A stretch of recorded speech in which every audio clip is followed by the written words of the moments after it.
மாணவ கூட்டமைப்பு நண்பர்களுக்கு ஞானப்பிரகாசம் 2/3/19 நம்ம இப்போ அத்திமாஞ்சேரிப்பட்ட நண்பர் திரு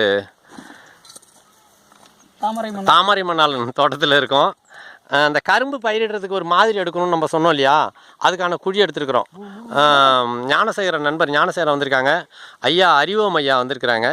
இந்த ஏற்கனவே நம்ம எடுத்த குழியில் வந்து இந்த கரும்பு வந்து முதல் மாதிரி வச்சுருக்குறோம். அந்த சொன்னோம் இல்லையா, அரை வெட்டாத குழி எடுக்கணும்னு. சில குழிகளை பார்த்தீங்கன்னா கொஞ்சம் வித்தியாசமாக எடுத்துக்கிறாங்க. அதாவது வந்து 45 டிகிரி சரிவாக இருக்கிற மாதிரி இருக்குது சில குழி. அது கொஞ்சம் மாறுதலாக இருந்திருக்கணும். ஆனால் சில இடங்களில் அது மாதிரி மாறி வந்துருச்சு. இதை பாருங்கள், இந்த குழியெல்லாம் பார்த்தீங்கன்னா 45 டிகிரியில் வந்து அப்படியே குவிஞ்சது மாதிரி இருக்கும். பார்த்தீங்கன்னா தெரியும். இது என்ன செய்யணும், உண்மையில் அரை வட்டமாக இருந்ததுன்னா இந்த இப்போ 45 டிகிரி இருக்கிறதுனால என்ன ஆகும்னு கேட்டிங்கன்னா, இந்த இடத்துல தண்ணி பட்டிங்கன்னா சரையல்னு கீழே வந்துடும் இல்லையா. உண்மை என்னென்னு கேட்டிங்கன்னா, அடியில் வந்து ஒரு 30-35 டிகிரி தான் இருக்கணும்னு நான் அன்றைக்கே சொல்லியிருந்தேன் பதிவில். அந்த மாதிரி இருந்ததுன்னா கொஞ்சமாக தரையெல்லாம் நனைஞ்சி அதுக்கப்புறம் தண்ணி வரும். இந்த மாதிரி 45 டிகிரி சரிச்சுட்டா என்ன செய்யும், சரையல்னு தண்ணி கீழே வந்துடும். அப்போ என்ன பக்கத்துலலாம் தண்ணி உறிஞ்சாது. உண்மையில் நம்ம அந்த குச்செல்லாம் நட்டுக்கொள்ளையா கரும்பு, அப்போ இந்த கரும்புலாம் வேறு ஒன்றுனா அங்கெல்லாம் நனைஞ்சிருந்தா தானே ஓடும். இது வந்து ஒரு தவறு.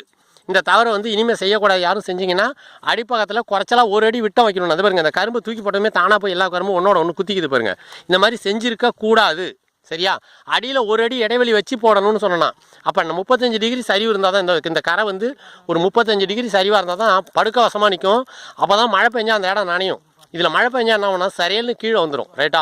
அந்த மாதிரி வராமல் இனிமேல் எடுத்தால் எடுக்கணும். இப்போ இந்த குழியை நம்ம சரி பண்ணி தான் கரும்பு வைக்க போகிறோம். அதை எப்படி சரி பண்ணியிருக்கோங்கிறத எங்கே பார்க்கலாம்.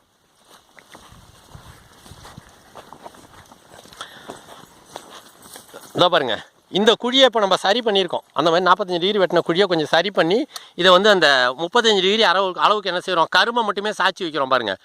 இப்போ பாருங்கள், அந்த அளவுக்கு இதில் மண் இருந்திருந்துன்னா நம்ம சரித்து வச்சிருக்க வேணாம் இல்லையா. அப்படி வந்துருந்துன்னா மண் வச்சுருந்தா சரித்து வச்சுருக்க வேணாம். இப்போ குழியை அந்த மாதிரி எடுத்துட்டாங்க இவங்க. அதெல்லாம் நான் என்ன செய்கிறோம், கரும்பை வந்து சரித்து வைக்கிறோம். அந்த ஒரு அடி இடைவெளி வச்சு கரும்பை வந்து 6 கரும்பு வச்சுட்டோம் சரியா. இப்போ பார்த்தீங்கன்னா இது உள்ளெல்லாம் மண் போடணும். இப்போ திரும்பி உள்ளே சொன்னது மாதிரி ஓரளவு இந்த ஒரு அடி சதுரத்துக்கு இடைவெளி வச்சுட்டோம் ரைட்டா. இப்போ வந்து மண் போடுறோம். போடுங்க, குப்பையும் மண்ணு கலந்து போடுங்க. அதில்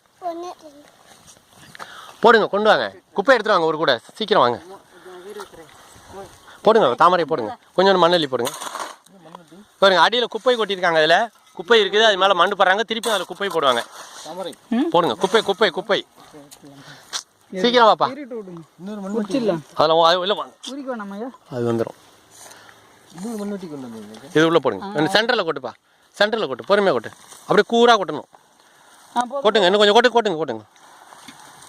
இருங்க, போடுங்க. இப்போ அதில் மண் போடுங்க, மேலே மண்ணை போடுங்க, மேலே அப்படியே மேலே மறைஞ்ச மாதிரி மண்ணை போடுங்க. இதை பாருங்க, குப்பையை கொட்டியிருக்காங்க, திருப்பி மண்ணை போட்டாங்க. இப்போது என்ன நடந்திருக்குன்னு சொல்கிறேன். இந்த தரமட்டத்துக்கு அந்த குப்பை வந்துருக்கு பாருங்கள். இந்த தரமட்டத்துக்கு இப்போ என்ன நடக்கும்னா, இந்த இடத்துல பெய்கிற தண்ணீர்லாம் இங்கே வரும், உள்ளே பெய்யும், இந்த சரிவில் உள்ளே பெய்யும். இருங்க போதும், இந்த இடத்துல பெய்கிற தண்ணீரும் சரிவில் உள்ளே வந்துடும். இப்போ இந்த தரைமட்டத்தில் 10 நிமிஷம் மழை பெஞ்சுன்னா ஒரு 5 நிமிஷம் மழை பெஞ்சா எங்கே பார்த்தாலும் நனைஞ்சிருக்கும். இதில் 5 நிமிஷம் மழை பெஞ்சா இந்த சரிவில் பெய்கிற தண்ணியெல்லாம் உள்ளே வந்து கிடச்சிரும். இந்த செடிக்கு இந்த சரிவில் பெய்கிற தண்ணீரும் உள்ளே கிடைக்கும். சுற்றிலும் வந்து 10 நிமிஷம் பெஞ்சா எவ்வளோ தண்ணி கிடைக்குமோ அவ்வளவு தண்ணி இப்போ 5 நிமிஷம் பெஞ்சாலே இந்த செடிக்கு நேரடியாக உள்ளே போயிடும். அதில் நம்ம குப்பையை கொட்டி வச்சுருக்கிறதுனால குப்பை சீக்கிரமாக நனைஞ்சினா சீக்கிரம் காயாது. அப்போ நீண்ட நாளைக்கு தாக்கு பிடிக்கும் திறனும் இந்த செடிக்கு கிடைக்கும் சரியா. அடுத்த பதிவில் பார்ப்போம். இதுதான் கரும்பு நடுற முறை சரியா. நன்றி, வணக்கம்.